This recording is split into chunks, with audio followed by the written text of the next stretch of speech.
Yeah, welcome, Julie, to CCTA today. Now, as the longest lasting board member, longest serving board member, can you tell us maybe a little bit about how the agency has changed or grown since you first began your career here? Well, thank you, Randy, for having me.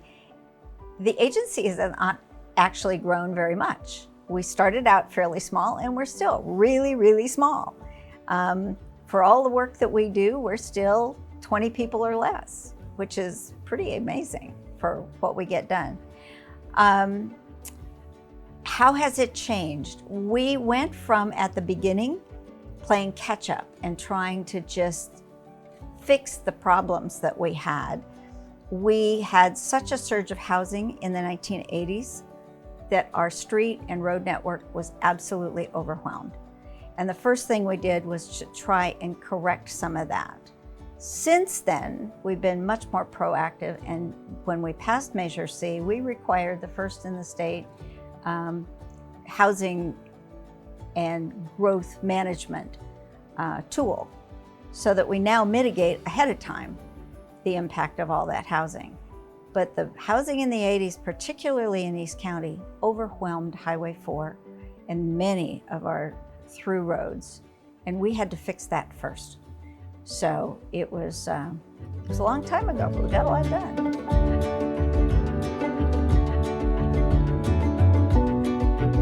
You know, the Bay Area is very diverse, and you have a very highly urbanized areas, you have some rural areas, and you have those areas in between.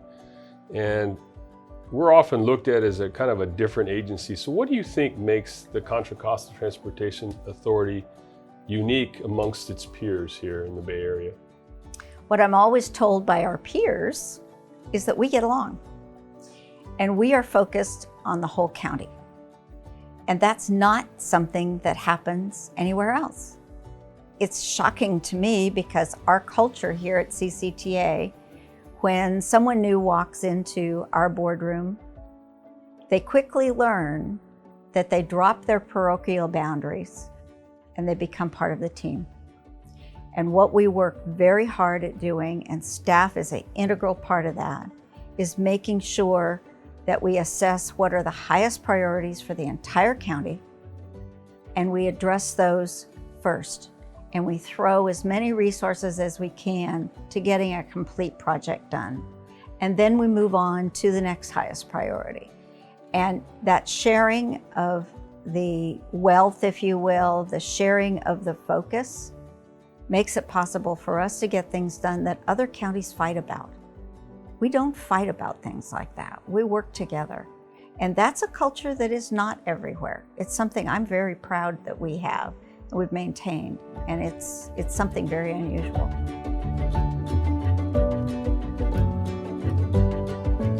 What is your favorite big project that you've seen, that you've been part of over the last 28 years? There are a lot.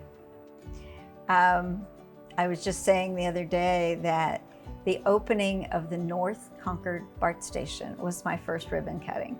Wow. It was pretty exciting. And now most people today probably don't remember when there was not a North Concord BART station, but it was a big deal. It was the first extension of the BART program anywhere. And we got that done in a partnership with BART and got that built.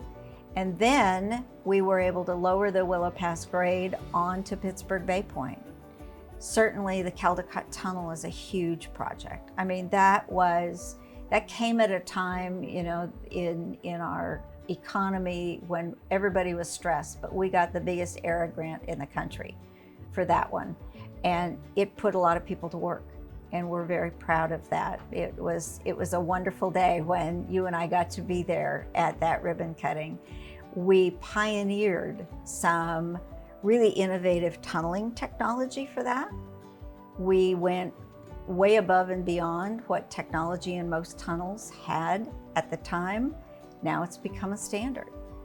We have built new bridges across from the Benicio Martinez Strait and from the Carquinez Strait. We now have 2 bridges at each one of those. Those were huge projects that took 20 years in the planning.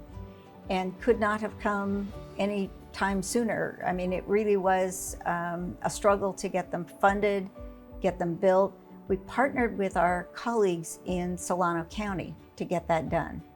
And because we teamed up with our colleagues in the county on the other side of the water, we were able to get resources we couldn't have done before.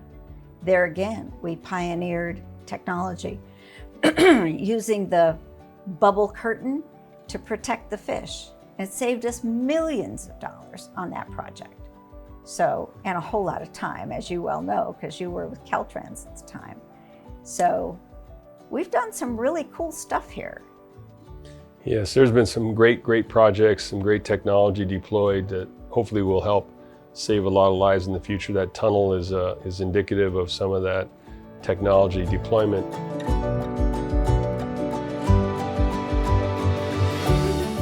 If you think about the 28 years, that just the wholesale change in the way we approach transportation must be pretty exciting. awesome. Yeah. It is so exciting. It really is. And the fact that our agency has advanced through all of those changes and is still innovating, I don't think most people know. One of the things you've brought to CCTA is help us going paperless. I know it's something I asked for a long, long time ago, but you've actually implemented it. We have paperless bidding today. We have inspections with iPads. We're documenting things more efficiently.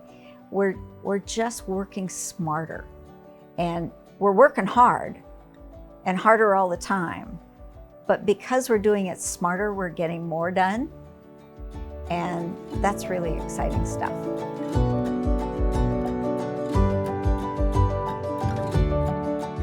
Would you get into a self-driving vehicle? In a heartbeat. In a heartbeat. I know the work we've put into it. I know the work that's gone on. I would feel safe in one. Probably safer than with some other people I know driving. I'm looking forward to that. I'm 70 years old now. At some point, I probably should not be driving anymore. I hope that's not now, but at some point, and I would love to have an autonomous vehicle that could take me where I want to go, expand my horizons just like everybody else, and be able to enjoy all of those things I like to do today without having to drive. And have that able to come get me when it's time to go home. And I just think it would be lovely.